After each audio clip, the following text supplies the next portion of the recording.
Seperti biasa, kita pun dah biasa dengar lah doktrin pengasingan kuasa ni. Ya. Berkaitan legislatif, judiciary dan eksekutif. Doktrin ini sebenarnya dia mempunyai latar dia lah. Latar dia adalah dari zaman Perancis itu pada abad ke-18. Ya. Sebelum bermulanya revolusi Perancis. Jadi ini adalah satu cubaan untuk mengasingkan kuasa supaya kuasa tidak tertumpu pada satu orang, pada satu pihak. Dia boleh jadi hakim, dia buat undang-undang, dia jadi hakim, dan dia juga kemudiannya mentadbir negara.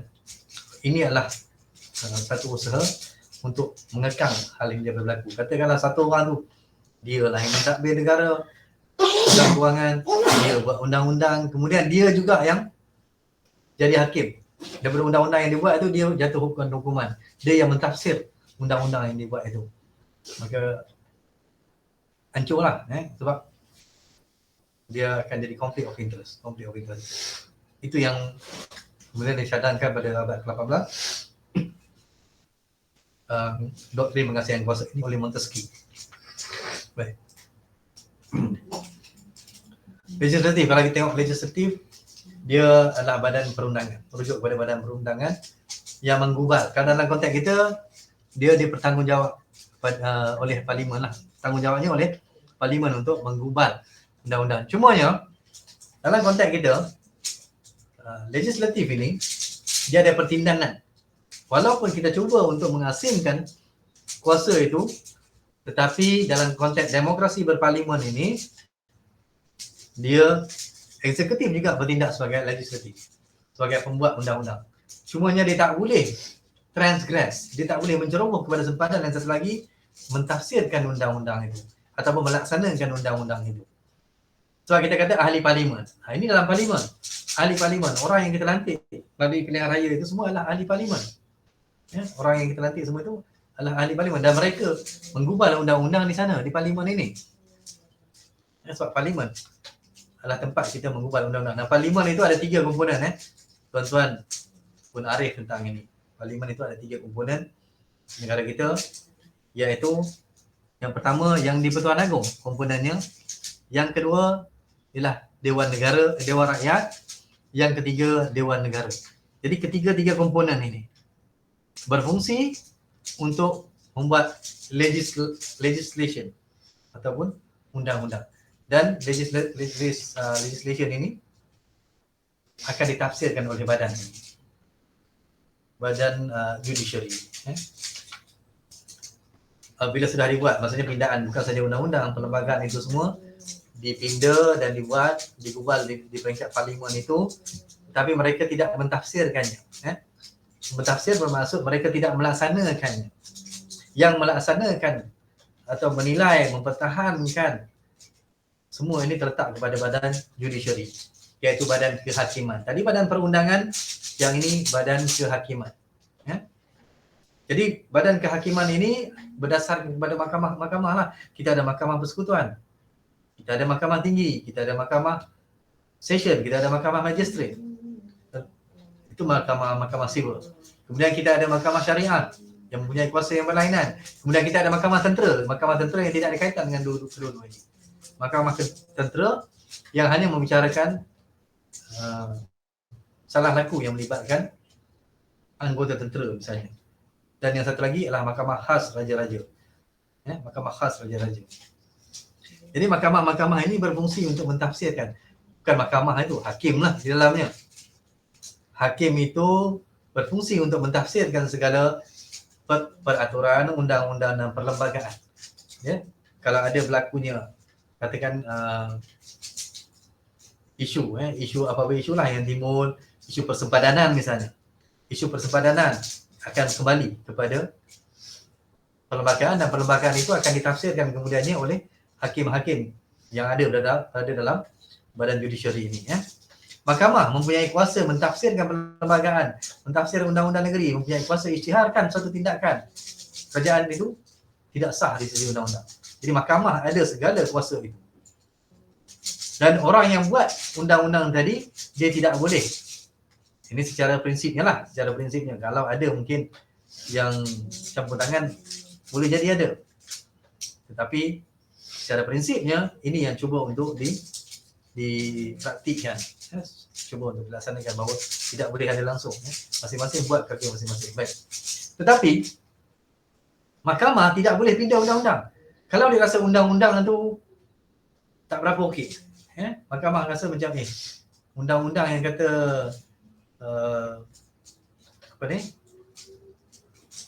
kemalangan jalan raya akibat daripada mabuk misalnya, mabuk, accident, orang yang dilanggar itu cedera parah atau mati. Jadi mahkamah hanya boleh mentafsirkan, menjatuhkan hukuman terhadap pelaku itu, kepada pelaku ataupun pesalah itu berdasarkan ruang lingkup undang-undang dan hak yang dibenarkan oleh perlembagaan. Walaupun dia rasa marah, dia tak boleh buat apa-apa. Sebab dia hanya boleh mentafsirkan undang-undang itu, boleh melaksanakannya. Dia tidak boleh untuk menggubal atau meminda perlembagaan. Jadi kalau dia nak pindah, dia apabila cukup syarat-syaratnya, bila ada memorandum yang dibuat, cadangan yang dibuat, apa semua dibawa kepada eksekutif berfikir bahawa undang-undang ini perlu dipinda, maka boleh dicadangkan kepada legislatif, dan legislatif akan badan perundangan tadi itu akan meminda undang-undang itu semua. Baik. Melalui sistem ini, individu atau kumpulan yang tidak berpuas hati dengan keputusan perjalanan mahkamah boleh membuat rayuan ke mahkamah yang lebih tinggi. Ini yang seperti mana kita selalu tengoklah, kalau tak jatuh hukum di mahkamah magistrate pergi ke session. Kalau session kalah, pergi kata lagi sampailah mahkamah persekutuan. Tapi semua itu tuan kena ada duit lah. Jadi kadang-kadang kita nampak akhirnya siapa yang ada duit, dia boleh lah untuk merayu. Sebab merayu ni bukan pakai liur je, dia pakai duit juga.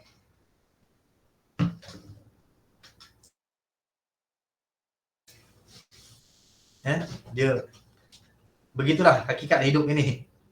Kalau kita cakap memang boleh merayu, tapi merayu itu bukan hanya kita kata okey, saya nak merayu keputusan saya rasakan tidak adilan apa semua, tak. Kita kena hire, kita kena bayar. No. Kita kena ambil peluang untuk bayar peluang itu semua. Sebab itulah ramai yang kadang-kadang itu dia orang biasa-biasa macam kita, dia tak boleh nak pergi ke atas lagi. Dan akhirnya reda aja dengan apa yang sudah diputuskan, walaupun kita rasa macam okey, sebenarnya ada peluang lagi untuk kita merayu ataupun kita buat penambahbaikan atau mengurangkan hukuman itu. Sama jugalah tuan-tuan, macam perubatan jugalah. Orang yang tidak ada kemampuan, setakat dia pergi hospital kerajaan, appointment lagi 3 bulan, appointment pakar, kita tak boleh buat apa-apa, kita kena reda aja. Tapi orang yang ada duit, ada kemampuan yang lebih, dia boleh pergi ke mana? Walaupun appointment ke pakar 3 bulan, kita boleh pergi ke hospital swasta. Kita boleh dapat rawatan segera di situ. Akhirnya kita kata benda-benda ini, hal-hal begini bukan sahaja technically kita dibenarkan merayu, tetapi kita juga perlu mempunyai keupayaan. Cuma nak mengatakan bahawa inilah sistem ataupun satu jaminan yang diberikan oleh sistem bernegara kita. Baik, ini eksekutif. Doktor, boleh saya tanya soalan tentang sistem judiciary tadi. Di sistem itu berlakunya di mana semua mahkamah-mahkamah ada di situ, jenis-jenis mahkamah, lepas tu perundangan dan sebagainya. Saya nak tanya, kalau mahkamah syariah bukan, adakah ianya dalam penubuhan mahkamah syariah ini asasnya daripada Perlembagaan Malaysia juga? Ya, mahkamah syariah juga di Perlembagaan Malaysia, tapi dia fasal yang lain. Dia tak silap saya perkara 121 kaitan dengan mahkamah syariah ini. Dia satu entiti yang berasingnya. Dia hanya menjalankan fungsi-fungsi perundangan terhadap orang Islam sahaja, bukan terhadap orang bukan Islam. Memang dalam perlembagaan lah, memang konstitusional. Sesuatu yang bercanggah dengan perlembagaan Ya, apa-apa hal pun sesuatu yang bercanggah dengan perlembagaan akan terbatal dengan sendirinya. Ya, apabila dia bercanggah dengan perlembagaan. So ini adalah perkara 4 kalau tak silap saya lah dalam perlembagaan kita, perkara 4 ketertinggian perlembagaan, iaitu apa-apa undang-undang, peraturan, ya, apa-apa sistem yang digubal jika bertentangan dengan perlembagaan hendaklah terbatal dengan sendirinya setakat mana ia bercanggah itu. Jadi kalau kita kata sistem mahkamah syariah itu dia dibenarkan oleh perlembagaan lah, kalau tidak dia memang tak boleh digunakan pakai lah, sebab dia akan jadi bercanggah dengan perlembagaan. Jadi kalau kita nak gubal undang-undang, misalnya kan sebelum ini undang-undang anti lompat parti baru digubal setahun 2 yang lepas kan. Setahun 2 yang lepas. Sebelum itu, kenapa kita tak gubal? Sebab kita kata bertentangan dengan perlembagaan. Sebab perlembagaan memberikan kebebasan Kebebasan untuk berpartisipasi, kebebasan untuk berpersatuan. Tidak ada seseorang pun warga Malaysia yang boleh dihalang daripada menyertai mana-mana persatuan atau pertumbuhan yang diingininya. Jadi kalau daripada parti A dia lompat pergi parti B, daripada parti B dia lompat parti A, tak ada siapa yang boleh halang dia. Sebab itu undang-undang lompat parti tak boleh digubal sebab dia bertentangan dengan perlembagaan. Ya, cuma bila kita nak buat, kita kena buat pula satu usaha yang lain. Kita kena gubal perlembagaan itu untuk memungkinkan satu undang-undang baru, ya, diguna pakai ataupun digubal. Jadi kena pindah perlembagaan baru boleh buat undang-undang. Jadi itu saya kata, walaupun kita kata perlembagaan tadi itu ialah undang-undang ataupun kitab suci, tapi dia bukan kitab suci yang tak boleh diubah. Dia kitab suci yang boleh diubah, boleh dipindah, boleh digubal, ya, boleh diubah, boleh dimansuhkan. Begitu. Okey. Doktor, saya nak tanya. Ya.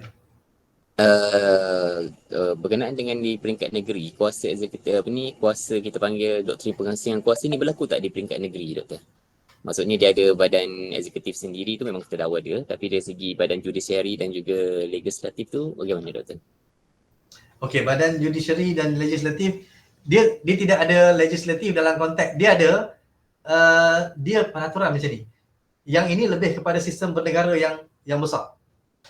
Bila dalam ini konteks federation lah, konteks federal, pusat. Pada saya, sebab kita tidak ada badan legislatif yang khusus membuat perlembagaan atau undang-undang di peringkat negeri. Sebab apa? Di peringkat negeri itu pun sebenarnya dia takluk kepada perlembagaan juga. Jadi kalau dia buat di sana sebarang undang-undang peraturan, tetapi dia bercanggah dengan perlembagaan di peringkat persekutuan ini, dia tetap akan terbatal dengan sendirinya. Jadi sebab itu dia tidak boleh ada dua badan legislatif. Satu legislatif di sini, dia ada peraturan-peraturan negeri, ya. Peraturan-peraturan negeri itu ada, tetapi dia bukan dikhususkan, kita namakan dia sebagai satu badan legislatif yang khusus, seperti mana di pusat. Tapi dia boleh buat peraturan PBT misalnya, pihak berkuasa tempatan kan, pihak berkuasa tempatan, semua pihak berkuasa tempatan, ini yang di bawah kerajaan negeri lah, PBT, pejabat tanah apa semua. Mereka boleh buat undang-undang peraturan sendiri, tapi undang-undang dan peraturan mereka sendiri itu adalah apa-apa yang tertakluk di bawah perlembagaan. Dan mereka tak boleh overrule ataupun menyalahi perlembagaan persekutuan. Okey. Dan perlembagaan negeri pun tak boleh bercanggah dengan perlembagaan persekutuan. Jadi yang paling utama adalah perlembagaan persekutuan itu. Mereka boleh yang paling utama adalah perlembagaan persekutuan. Barulah perlembagaan negeri, sebab semua negeri pun ada perlembagaan dia. Ada undang-undang tubuh kerajaan negeri. Tapi undang-undang tubuh kerajaan negeri pun tidak boleh bersalahan dengan undang-undang ataupun peruntukan perlembagaan di peringkat persekutuan. Okey, baik. Satu lagi, Doktor, soalan. Berkenaan dengan polemik tentang negara sekular dengan negara Islam untuk Malaysia ni, jadi macam mana apa pandangan doktor di situ, sebabnya dua-dua pihak mempunyai hujahan yang berkaitan dengan perlembagaan itu sendiri. Macam inilah kita ni, saya bercakap ni pun bukanlah satu pandangan mutlak saya berdasarkan pandangan-pandangan ahli perlembagaan apa semua Dan saya lebih setuju sebenarnya kita ni adalah negara separa sekular sebenarnya kita ni. Bukan keseluruhannya negara Islam, bukan keseluruhannya negara sekular. Ini yang disebut oleh Profesor Shak Salim Faruqi. Saya bagi tahu terus. Profesor Shak Salim Faruqi. Tetapi kita ni negara yang Itu satu pandangan. Kita ni negara quasi sekular dia kata. Iaitu separa sekular sebab kita nak kata sekular, mengasingkan terus agama daripada politik, tidak. Kita meletakkan Islam sebagai agama rasmi. Islam sebagai agama persekutuan. Tapi pada masa yang sama kita juga memberikan peluang, memberikan ruang. Ya? Hal-hal yang lain kita juga mengatakan bahawa kebebasan kepada pentadbiran itu. Ya, bukanlah kata mesti kena bermesyuarat, berfatwa apa semua untuk menjalankan pentadbiran, tidak juga. Ya, kebebasan berurus takbir itu diberikan kepada hak orang-orang yang mempunyai kemahiran pentadbiran. Jadi menurut pendapat Profesor Syak Salim Faruqi, kita adalah negara quasi sekular. Quasi sekular maksud separa. Dan kalau kata-kata, tapi kita ni adalah negara majoriti Muslim. Kita bukan, sebenarnya macam ni. Kalau kita nak kata negara Islam, tuan-tuan, kita nak pakai negara Islam tu, itu juga satu perbahasan yang luas. It's not as simple as that bila kita kata ini adalah negara Islam. Kalau negara Islam, jadi bagaimana? Negara Islam itu peraturannya bagaimana? Kita kata kita tidak melaksanakan undang-undang kanun jenayah syariah misalnya. Tak ada peraturan itu. Tapi negara Islam itu yang sebenarnya macam mana? Jadi sarjana-sarjana membincangkan. Saya pun ada beberapa buku di sini oleh Syekh Abdul Hasan Ali An-Nadwi, ya, bincangkan tentang konsep negara Islam. Abu Ala Al-Maududi bincang tentang konsep negara Islam. Ada dia rak buku saya ni, Islamic State, saya boleh nampak di sini. Ya. Dia bincangkan sebenarnya negara Islam ini ialah memang dia negara yang memberikan ruang kepada Islam untuk diamalkan secara aman dan bebas, ya, tanpa ada sekatan-sekatan daripada pihak pentadbir, dan di dalamnya nilai-nilai Islam dilaksanakan. Nilai-nilai ini lebih luas, nilai ini luas, ya, macam-macam nilai ini, nilai keadilan, nilai urus takbir yang baik, nilai anti rasuah, nilai pembangunan, ya, nilai menyantuni orang miskin, itu nilai yang besar dalam Islam. Misalnya sebab Islam bila disebut tentang solat, dia akan cerita tentang zakat. Ayat solat akan disertai oleh zakat. Dia kata aqimus solat wa atuz zakah, kan? Dirikanlah kamu solat dan tunaikan zakat. Dirikan kamu solat dan tunaikan zakat. Hubungan antara manusia, hubungan antara Tuhan, vertical and horizontal. Jadi negara Islam itu dia mesti ada dua ciri ini. Dia menjaga hubungan dengan Tuhan dan menjaga hubungan dengan manusia. Tapi kalau negara itu dia hanya menjaga hubungan dengan Tuhan, dia tidak menjaga hubungan dengan manusia, bagaimana? Keadilannya tidak tercapai. Orang miskinnya tidak disantuni.